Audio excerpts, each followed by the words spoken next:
the best form of justice that Mohbad can get may not necessarily come from the police or courts. It will come from you and I, Nigerians. It will come by refurbishing or overhauling the same institutions and system that failed to protect the life in the first place.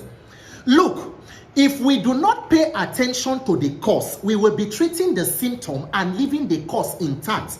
And that will mean postponing the evil day. Because, sweetheart, there are more than 200 million Mohbads in Nigeria as we are talking. I am a Mohbad. You are a Mohbad. Everybody in Nigeria is a potential Mohbad. And what makes it even more interesting, if something like this can happen to Mohbad, who is not just an regular everyday Nigerian, a person that has more than 1 million followers on Instagram, a celebrity of international repute, could be subjected to the kind of torture and torment until culminating in his eventual death. Imagine what happens to any commoner. Go to prisons, go to detention facilities. Injustice is injustice, no matter what shape or forms it comes. When people are flogged out of polling units during elections and are not allowed to vote, it is also injustice. And if you pay attention to one injustice, you must pay attention to the other. Because the main issue that leads to what we have today is a dysfunctional system. Look, everything that happened to Mohbad and what we are struggling for today could have been prevented if institutions of state were functioning optimally. Anybody who is trying to separate what happened to Mohbad from the failed governance system and institutions that we have would be being very disingenuous. And I will tell you why. That is why you must pay attention, because the mother that gave birth to a bad law enforcement system is a bad government. And if you fail to fix the bad government and you are paying attention to the justice, it then means we are just postponing the evil day, where we'll begin to trend another hashtag of justice for this. Today it is Mohbad, tomorrow it will be who? Because today's victims are yesterday's survivors. The dead can no longer die. The next set of persons to fight for justice for will be between the living, which is you and I. May the victim card not fall on us. Amen. Let me tell you the reason why. Let us interrogate the actions of the police. I think we should. Mohbad submitted a petition to the police on the 27th of June at the FCID in Alagon here in Lagos. Now the police say, the question we should be even asking is, if Mohbad had not died, would there be an investigation to that petition by now? Let us know. I don't think so. Now the police came out and have told us that Mohbad was invited and he did not show up. Very interesting. A person who was alleging fundamental threats to his life, and then that the alleged perpetrator had the nerves to write a counter petition alleging defamation. A boy who came, anybody who looked at Mohbad, any person who had the slightest human psychology, the smallest experience of which law enforcement agents should be trained to have. Anybody who saw Mohbad within the last period of his life would know that this is a person who was living his life in horrific terror, in unprecedented fear and anxiety. For a boy to be in London, out of this country, and requesting for extra security, imagine what he was facing on the homeland. Anytime I see that video of when he was standing up from that wheelchair, I have not been able to get that image or that scene off my mind. Because it shows a boy, and then the law enforcement agent, if he said he was called and he did not come, what did you do? Remember when a certain Nigerian politician or presidential candidate was saying we have to make the police force responsible and responsive. If we had a responsible and responsive law enforcement agent, if when you called him, what was the next step that was taken? Why did he not come? Should have been the next.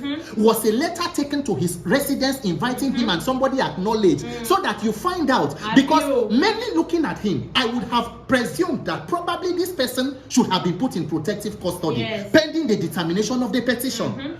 Did you approach the court to get an order of interim injunction or whatever, a restraint order against whoever that was alleged until the petition was determined? Did you bring in the media as you usually do to say that so person of interest was called upon after a petition, he did not show up? At least that alone brings some kind of spotlight on the issue, and it takes it goes a long way to protect the person. Because I was on Auntie Yabo Ojo's live yesterday, and she said the police said that they are providing protection for the wife and the son.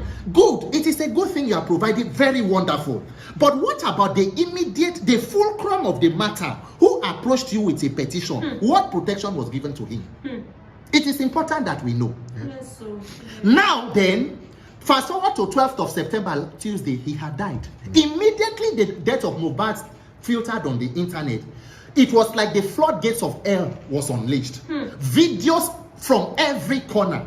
Now we are hearing a landlord from the area saying that he was allegedly to be buried on the same night, but they resisted and he was buried the next day. It gave ample time that if we had a responsible and responsive law enforcement agent, somebody should have been able to connect the dots between the videos that were circulating to the fact that this body, this disease, is a person of interest. And immediately an instruction should have been given to hold on, to maintain status quo until the autopsy is carried out.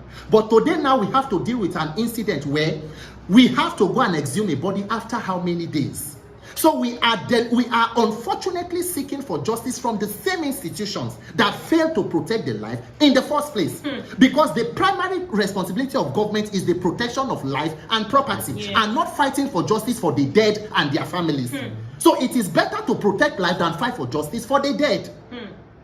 Because as it is now, one of the major justices I am praying for Mohbad is the fact that he should even be exhumed so that the poor boy can be buried decently. Properly, like a human being. Yes.